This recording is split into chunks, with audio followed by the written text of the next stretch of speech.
Babaw po sa akin yung salitang respeto. Bilang isang lalaki na maginoo, pero magalang ngayon po. Kaya never po ako na-turn on dun sa kumbaga, I respect the girls din po, syempre. Mahirap po kasi pag na-turn on ako, kakaiba po ako manggigil.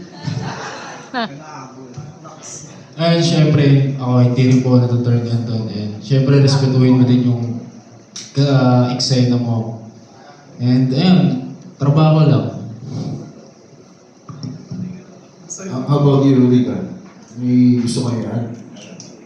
Same lang din po eh. I've never experienced pa naman po na ma-turn on sa co-actor ko. Kasi yun nga po, gaya din po ng sinabi nila is mahirap po ma-turn on lalo na kapag yung ginagawa niya is may nanonood sa inyo. So yun po. Ano po, maraming salamat po sa pagpapawala. Thank you, Phoebe. Okay, marami pong salamat. And now to round up batch 1, let's hear from Benny Andaya from Hataw.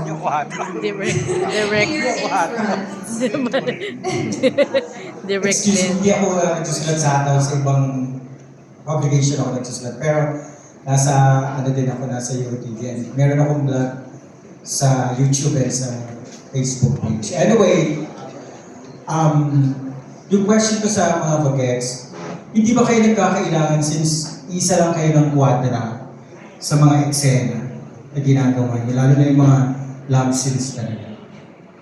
Marco, hindi ba nagkakailangan ng bawat isa sa inyo dahil parang magkakapatid na kayo sa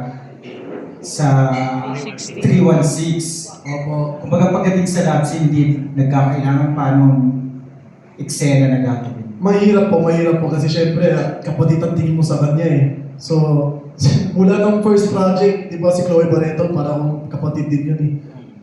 Pero, ayun, yung ginagawa lang namin is trabaho lang and wala namang personal issues. Kumbaga, mas may trust kami sa isa't isa kasi alam namin walang mali siya. Ethan,